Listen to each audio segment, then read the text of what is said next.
This new NBA season gave us something we've never seen before, the kind of electricity that hums through your skin before the game even starts, and one of the biggest shining lights of not just any rookie, but any player breaking into the NBA is the 20-year-old rookie from the Bahamas, VJ Edgecombe. A player so explosive in college that scouts called him a walking highlight reel, yet so composed that teammates described him as born ready. But even for those who believed in him, no one, not even the Sixers front office, could have predicted what happened next. In his NBA debut, VJ didn't just play well, he made history. 34 points, 7 rebounds, 3 assists, 13 of 26 from the field, 5 of 13 from deep, and 0 fear. He became the first Sixers rookie ever to score more than 30 points in his debut, breaking Allen Iverson's franchise record.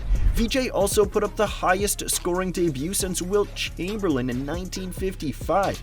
Yeah, that is the type of history we're talking about here. It wasn't luck, it wasn't adrenaline, it was an arrival. Because VJ Edgecombe didn't step on the court like a rookie trying to fit in. He stepped on the court like a man who'd been here before. He attacked off the dribble. He rose over defenders like gravity didn't apply to him. He hit big shots when the game tightened. And when it was over, when Philly had stunned the Celtics 117-116, it wasn't just a win. It was a message. There's a new name in Philadelphia, and he might be the next problem the league has to solve. But here's the thing, every time a new star bursts onto the scene, the story starts the same way. The hype, the headlines, the viral clips, and then comes the pressure. Because when you explode out of the gate like this, the world doesn't give you time to grow. It demands you stay perfect. So tonight, we're diving into the scary truth about VJ Edgecombe and how his rise could redefine Philadelphia basketball, and why that same rise could become the heaviest burden of his career. To understand how he got here, you have to rewind to the beginning. VJ Edgecombe wasn't supposed to be this. He was born in the Bahamas, raised on outdoor courts surrounded by ocean air and passion instead of resources. He grew up in a small community where electricity wasn't always guaranteed, where nights were lit by flashlights, and sometimes the only way to keep the lights on was through a generator humming in the background. That's where his dreams started, under a dim sky, shooting on cracked pavement, believing that maybe one day someone from a tiny island could make it to the biggest stage in basketball. He moved to Florida in his teens to chase opportunity, joining Long Island Lutheran High School, where he became a national name. He was explosive, graceful, a high school phenom ranked top 5 in the country. When he committed to Baylor, it was clear. This kid had lottery pick written all over him. And at Baylor, he delivered. As a freshman, he averaged 15 points, 5.6 rebounds, and 3 assists per game, earning Big 12 Freshman of the Year and showing flashes of an NBA-ready body and mindset. By draft night 2025, scouts knew he had a chip on his shoulder. And as he walked across that stage, Edgecombe thought about those nights back home, when the power would cut out and he'd be dribbling by the faint glow of a generator light. You can see the emotion in his eyes and the emotion in his voice when he reflects on that time. Check it out. But man, that's what I'm here for, man. I know you see the emotion on my mama's face. She worked too hard, man. She worked too hard, especially for me, my brother, my little sisters, and my little brother. So I'm just wanting to return the favor for her, man. From that to the bright lights of the NBA draft, the moment felt surreal. The Sixers, holding the 3rd overall pick, took their swing, and in that moment, everything changed. Philadelphia didn't just draft a player, they drafted a new identity. The post-Harden, post-Embiid, post-trust-the-process era needed a new face, and when VJ walked onto that stage, smiling like a man who already knew the future, you could feel it. He was different. The first time you watch a VJ Edgecombe play, something feels different. It's not just the athleticism, though that's the first thing that hits you. It's the way he moves, the way he attacks. He doesn't glide across the floor, he erupts. Every step feels like it's powered by jet fuel. His first step isn't quick, it's violent. His second jump comes before most players have even landed from their first, and when he drives, defenders don't slide their feet, they brace for impact. Edgecombe plays like every possession is a test. Every drive, every dunk, every defensive stop, it's all a message. He's not just trying to score, he's trying to prove something. And yet, within that chaos, there's calm. Most rookies enter the league playing like they're trying to impress somebody, hunting highlights, forcing shots, chasing validation. Edgecombe doesn't. He plays like he already knows who he is. There's a poise to him, a rhythm that feels years beyond his age. He reads defenses like a veteran guard. He knows when to attack, when to pause, when to pull up. He's patient, probing, waiting for that tiny window of daylight, and when it's there, he explodes through it like a flashbang. At full speed, through contact, straight to the rim. And his jumper? Clean, compact, effortless. Not the kind you expect from a player this early in his career. Off the dribble, in transition, step backs, it doesn't matter. He shoots like someone who's been doing it under pressure his whole life. Defensively, he's relentless. He's not just athletic, he's aware. He switches seamlessly, reads passing lanes, and rebounds like a forward. Then you take a step back and realize why his game feels so familiar. The blend of explosion and control, the aura mixed with ferocity, that ability to dominate while barely showing emotion. And that's when it hits you. VJ Edgecombe might look like the second coming of an NBA superstar we all have come to know and love, Anthony Edwards. He's the version that learned from the first one's mistakes, because where Ant came in as untamed energy, VJ brings precision. Where Ant needed years to find consistency, VJ already walks with it.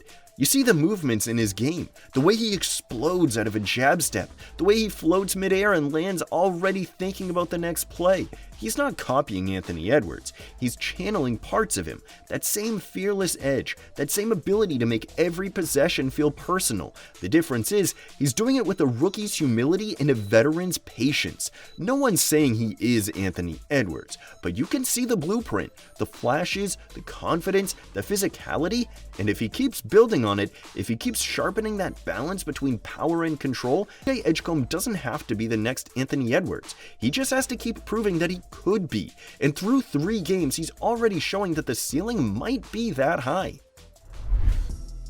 Here's the part no one's really ready to admit. The scary truth isn't that VJ Edgecombe might crumble under the pressure, it's that he might actually live up to it. For the first time in a decade, Philly has a reason to believe again. Ever since the process began, this city has been chasing the promise of a homegrown superstar who could bring him all the way back. Joel Embiid was supposed to be that savior. Ben Simmons was supposed to be his running mate. Markelle Fultz was supposed to be the missing piece. But somehow, none of it ever came together. Injuries, drama, trades, letdowns, each new chapter ended the same way, with the feeling that the process never really finished. Now, it feels like it finally might, because as James Harden fades into memory, Embiid's window begins to close, and Paul George enters the twilight of his career, VJ Edgecombe represents something bigger than just the next guy. He's a clean slate, a spark that could reignite everything Philly's been building toward for years, and alongside Tyrese Maxey, he gives the Sixers something they've been chasing since the dawn of the process: balance. 2 dynamic young guards who can attack, defend, and lead. 2 players who play with joy, not ego, and 2 stars who actually complement each other instead of overlapping. But here's where it gets even more exciting. This time, Philly's foundation goes deeper than just 2 names. Before Edgecombe arrived, Jared McCain had already given the city a taste of what the future could look like. As a rookie, McCain played fearlessly. He spaced the floor, shot the lights out, defended with intensity, and played beyond his years until a season-ending injury cut his rookie year short.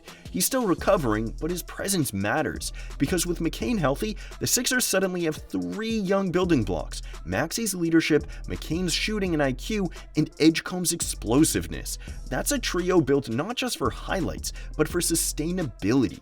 And among them, VJ stands out for one simple reason: his ceiling might be the highest of them all. Because while Maxey leads and McCain stabilizes, Edgecombe can change games in the most ways. He can score, defend, rebound, facilitate, and energize a team all in one night. He doesn't just fit into a system, he shifts it. That's the kind of player you build around. That's the scary truth about VJ Edgecombe. He's not just another rookie with hype, he's the start of a new era. Because if he keeps growing the way he started, Philadelphia won't just be rebuilding anymore, they'll be arriving. The process wasn't about losing on purpose, it was about finding the player who could make it all worth it. And after all the false starts, all the heartbreak, and all the waiting, VJ Edgecombe alongside Maxey and McCain might finally be that payoff. And if you really want to understand what VJ Edgecombe could mean for the Sixers, look no further than the comparison we made just a few minutes ago to Ant-Man and the Timberwolves. Because just a few years ago, the Wolves were stuck in the exact same cycle Philly knows all too well. A team haunted by potential, buried under disappointment. From the post-Kevin Garnett years all the way through the messy Jimmy Butler era, Minnesota was defined by unfulfilled promise. They drafted and acquired so much talent in the 2010s, drafting Cat and Zach LaVine, and then trading Kevin Love for Andrew Wiggins. With all of that talent, they couldn't build a real identity or culture in the locker room. They had stars, but not belief. But then in 2020, everything changed. They drafted Anthony Edwards, and at first, people questioned it. Too raw, too emotional, too flashy. They said Minnesota needed stability, not swagger. But over time, that swagger became stability. Because Edwards didn't just score, he shifted the standard. He gave the Timberwolves something they hadn't had in nearly 2 decades. A player who made everyone else around him care again. A player who carried himself like winning was the only acceptable outcome. And when that mentality met structure, when Minnesota surrounded him with veterans like Mike Conley, defenders like Jaden McDaniels, and bigs like Rudy Gobert, suddenly the Wolves weren't a joke anymore. They were a problem. 5 years after drafting Edwards, Minnesota reached the Western Conference Finals in back-to-back years. They became one of the most complete, physical, and confident teams in basketball. And the scary truth, it all started with one young star who changed what the franchise believed was possible. Now zoom back to Philadelphia, a city with more basketball history, more expectation, and more pressure than Minnesota ever had. A fan base that's been waiting 10 years for someone to finish what the process started. And suddenly, there's a 20-year-old rookie with the same mix of athletic dominance, quiet confidence, and emotional control that made Anthony Edwards the face of a revolution. That's what makes this chapter so intriguing, because just like Minnesota had to find the right mix around Edwards, Philly has a new blueprint forming in front of them. Tyrese Maxey, the heart, VJ Edgecombe, the spark, a front office that's finally stable, a coaching staff that emphasizes player development, and a fan base desperate for something real again. The Sixers don't need to rebuild, they need to believe. And the scary truth is that VJ Edgecombe might just be the player to make him do it.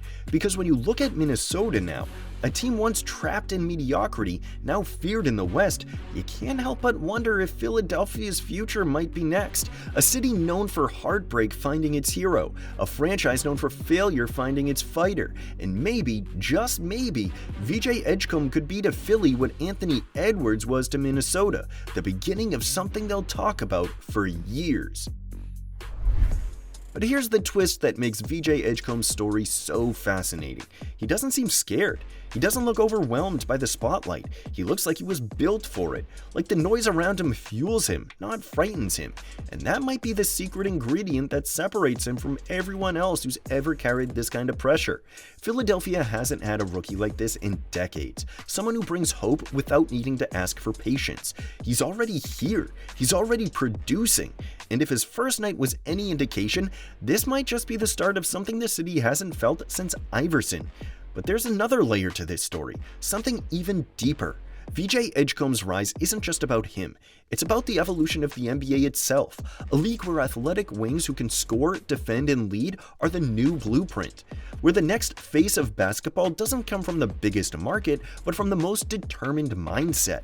Edgecombe represents that shift. He's the modern archetype. We're not just watching a debut, we're watching a takeover.